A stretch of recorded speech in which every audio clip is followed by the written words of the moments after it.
नमक। उन सिख बीबी को देखकर साफिया हैरान रह गई। किस कदर वह उसकी माँ से मिलती थी।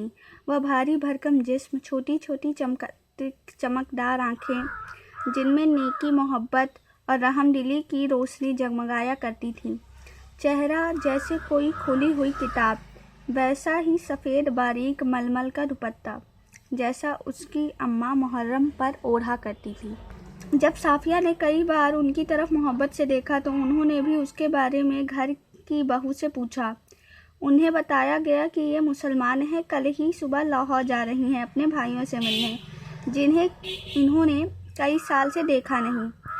लाहौर का नाम सुनते ही वे उठकर साफिया के पास आ बैठीं और उसे बताने लगीं कि उनका लाहौर कितना प्यारा शहर है, वहाँ के लोग कैसे खूबसूरत होते हैं, उम्दा खाने और नफीस कपड़ों के शौकीन, सैर सपाटे के रसिया, जिंदा दिली की तस्वीर। कीर्तन होता रहा। वे आहिस्ता आहिस्ता बातें करती रहीं। साफिया ने दो एक के बीच में पूछा भी, माताजी आपको तो यहाँ आए बहुत साल हो गए होंगे। हाँ बेटी, जब हिंदुस्तान बना था तब ही आए थे। वैसे तो अब यहाँ भी कोठी बन गई है, बिजनेस है, सब ठीक है, पर लाहौर याद आता है। हमारा वतन जो तो जी लाहौर ही है। फिर पलकों से कुछ सितारे टूट कर दुधिया आंचल में समा जाते हैं। बात आगे चल पड़ती मगर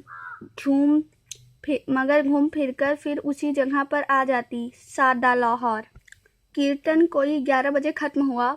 जब वे प्रसाद हाथ में उठाने लगी और साफिया के सलाम के जवाब में दुआएं देती हुई रुखसत होने लगी, तब साफिया ने धीमे से पूछा, आप लाहौर से कोई सौगात मंगाना चाहें तो हुक्म कीजिए। वे दरवाजे से लगी खड़ी थी, हिचकिचा कर बहुत आहिस्ता ही से बोली, अगर ला सको तो थोड़ा सा लाहौरी नमक लाना। 15 दिन यूँ गुजरे कि पता ही नहीं चला।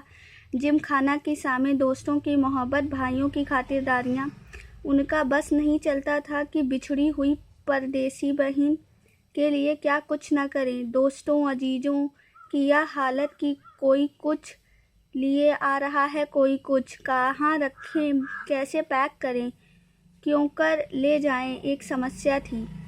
सबसे बड़ी बात थी बादामी कागज़ की एक पुड़िया जिसमें कोई सेर भर लाहौरी नमक था। साफिया का भाई एक बहुत बड़ा पुलिस अफसर था। उसने सोचा कि यह ठीक राय दे सकता है। चुपके से पूछने लगी, क्यों भैया, नमक ले जा सकते हैं? वह हैरान होकर बोला, नमक तो नहीं ले जा सकते, गैर कानूनी है। और नमक का आप क्या करेंगे? आप लोगों को हिस्से में तो हमसे बहुत अधिक नमक आया है। वह झुंझला गई। मैं हिस्से बखेरे की बात नहीं कर रही हूँ, आया होगा। मुझे तो लाहौर का नमक चाहिए, मेरी माँ ने यही मंगवाया है। भाई की समझ में कुछ नहीं आया। माँ का क्यों जिक्र था, वे तो बंटवारे से पहले ही मर चुकी थी। जरा नरमी से समझाने के अंदाज में बोला, देखिए बाजी, आपको कस्टम से गुजरना है और अगर एक भी ऐसी वैसी चीज़ निकल गई तो आपके सामान की चिंदी बिखेर देंगे कस्टम वाले, कानून जो। वह बिगड़ कर बोली, निकल आने का क्या मतलब? मैं क्या चोरी से ले जाऊंगी, छिपा के ले जाऊंगी? मैं तो दिखा के जता के ले जाऊंगी। भाई, ये तो आप बहुत गलत बात कर रही हैं। कानून, अरे फिर वही कानून कह रहे हो।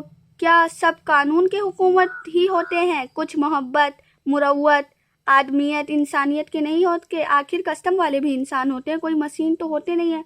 हाँ, वे मशीन तो नहीं होते, पर मैं आपको यकीन दिलाता हूँ वे शायर भी नहीं होते। उनको तो अपनी ड्यूटी करनी होती है। अरे बाबा, मैं कब कह रही हूँ कि वे ड्यूटी ना करे? एक तोहफा है, तब भी चंद पैसों का शौक से देख ले। कोई सोना चांदी नहीं, स्मगलिंग की चीज़ नहीं, ब्लैक मार्केट का माल नहीं। अब आपसे कौन बहस करे? आप अदीबी ठहरी और सभी अदीबों का दिमाग थोड़ा सा तो ज़रूर घुमा हुआ होता है। वैसे मैं आपको बता देता हूँ कि आप ले नहीं जा पाएंगी और बदनामी मुफ्त में हम सबकी भी होगी। आखिर आप कस्टम वालों को कितना जानती हैं? उसने गुस्से से जवाब दिया, कस्टम वालों को जानने या ना जानने पर हम इंसानों का थोड़ा सा ज़रूर जानती हूँ। मतलब मैं कस्टम वालों को जानूँ या ना जानूँ, पर मैं इंसानों को ज़रूर जानती हूँ। और रही दिमाग की बात, सो अगर सभी लोगों का दिमाग हम अदीबों की तरह घुमा हुआ होता तो यह दुनिया कुछ बेहतर ही जगह हो जाती। भैया, मारे गुस्से के उसकी आंखों से आंसू बहने लगे। उसका भाई सिर हिलाकर चुप हो गया।